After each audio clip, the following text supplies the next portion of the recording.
Welcome back, everyone. Ready for another deep dive? Always. Awesome. Well, today we're going to be jumping into a story that's, well, let's just say it's got it all. Drama, betrayal, a little bit of intrigue. Oh, yeah, it's a classic. And surprisingly relevant, even today. Exactly. We're going way back to the book of Genesis, Yeah. the story of Joseph and his brothers, Ah, yes. A story about family, forgiveness. and some pretty intense sibling rivalry. Definitely. So, for our listeners who might need a little refresher, can you set the scene for us? Sure. So we're talking about a time of famine in the land of Canaan, like a really serious famine. Life or death kind of thing. Exactly. And Jacob, the patriarch, he and his sons are, well, they're desperate. And they hear that the only place with food is, Egypt. of course, Egypt. Land of the Nile, always got that good grain. Right. So Jacob sends his sons, well, most of them anyway, on this mission to buy grain. Wait, most of them? Mm. What about the youngest, Benjamin?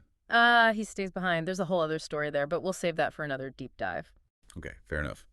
So these brothers, they head off to Egypt on a quest for food, no pressure, right? Right, and here's where it gets really good. They get to Egypt and they come face to face with the governor, this powerful guy named Joseph.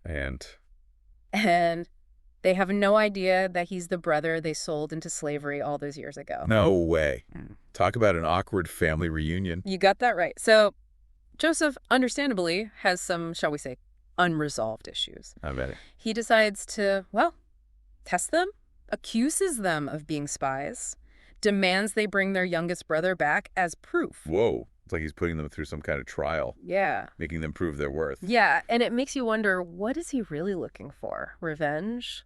Or maybe something else? Like forgiveness. Maybe, but it's complicated, right? I mean, how do you forgive something like that? Yeah, it's a tough question. One that a lot of us wrestle with, even today. I mean, we've all been hurt, betrayed. Absolutely. And figuring out how to deal with that, when to forgive, if to forgive, it's not easy. This story really gets to the heart of that struggle. It does. It shows us that forgiveness isn't always a one-time thing. It can be a process, a journey. And it makes you think about the consequences of our actions, too. The things we do, they have a ripple effect. Oh, yeah. The brothers, they're definitely dealing with that. The guilt, the fear, it's eating them alive. They see this whole famine as some kind of karmic punishment. Like their past is finally catching up with them. Exactly. And that idea of accountability, it's so relevant for us today. It's so easy to try and outrun our mistakes. But this story reminds us that we can't. Sooner or later, we have to face the music. Right. We have to own up to the ways we've hurt others. Think about the consequences. And that's a powerful lesson, no matter what age you are. It's like this whole famine, it becomes a mirror, reflecting back all their past mistakes. Yeah, it's heavy stuff. Yeah. And, one thing that always gets me about this story is, well, Joseph, he doesn't exactly make it easy for them, does he? Nope. Not at all. I mean, he could have just revealed himself, forgiven them right then and there, but... But he doesn't. He really puts them through the ringer, makes them sweat. Right. And some people, they read that and they think, wow, Joseph's kind of vindictive. Yeah, like he's getting his revenge. But I think it's more complicated than that. Remember, he's testing them, pushing them to see if they've really changed. It's almost like he needs to see if their remorse is genuine, if they're truly sorry for what they did. Exactly. And that's something we can all relate to, right?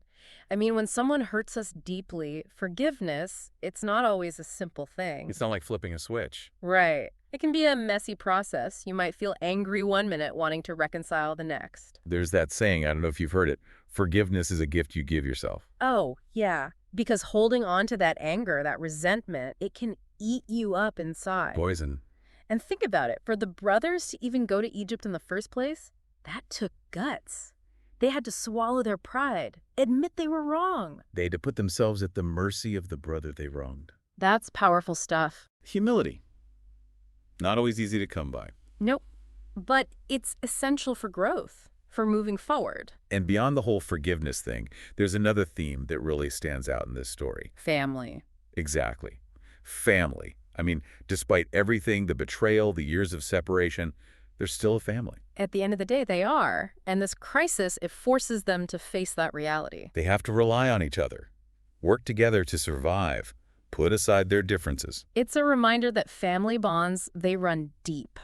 Deeper than we sometimes realize. Sometimes it's those shared challenges, those difficult moments that bring us closer. Forges those bonds even stronger. And that's not just true for families either. It's a human thing.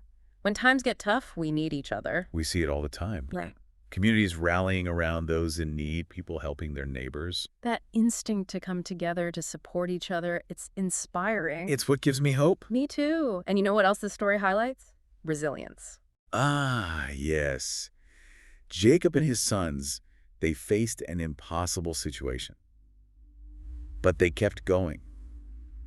They didn't give up. They clung to hope, even when things looked bleak. And that's such an important lesson for all of us, especially today, when it's so easy to get bogged down by all the negativity in the world. It's about remembering our own strength, our ability to bounce back, to overcome. To persevere. Think about it.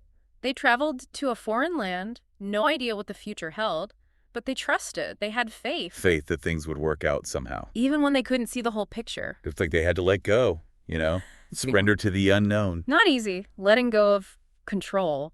But Yeah. sometimes that's the only way to truly move forward. You're right. Sometimes you got to just trust the process. And think about what Joseph went through. I mean, talk about a rough start. Betrayed by his own family, sold into slavery, falsely accused. Yeah, he could easily given up hope, become bitter, resentful. Absolutely. But he didn't. He found a way to not only survive, but thrive. Even in those circumstances. Wow. He used his talents, his resilience, and ultimately his faith to rise above it all. And in doing so, he saved himself and his family. Pretty powerful, right? It's like a reminder that even in those dark times, we have the potential to grow, to change. To become something even stronger. And sometimes those setbacks, those obstacles, they become the catalyst for our greatest triumphs. Cliché, but true. So as we wrap up our deep dive into this, incredible story, I want to leave our listeners with a few questions to ponder. What about you? What past actions, unresolved conflicts might be holding you back? How can we learn from Joseph and his brothers? Embrace forgiveness, strengthen those family bonds, and cultivate resilience in the face of, well, life's challenges. Yeah, it's a story that's been told for centuries for a reason. The themes, they're timeless. Absolutely. Forgiveness, family, resilience. We all struggle with these things, no matter what time period we live in. So to our listeners, thank you for joining us on this deep dive into the depths of human experience. Until next time, keep exploring, keep learning, and keep searching for those nuggets of wisdom that make life so rich and meaningful.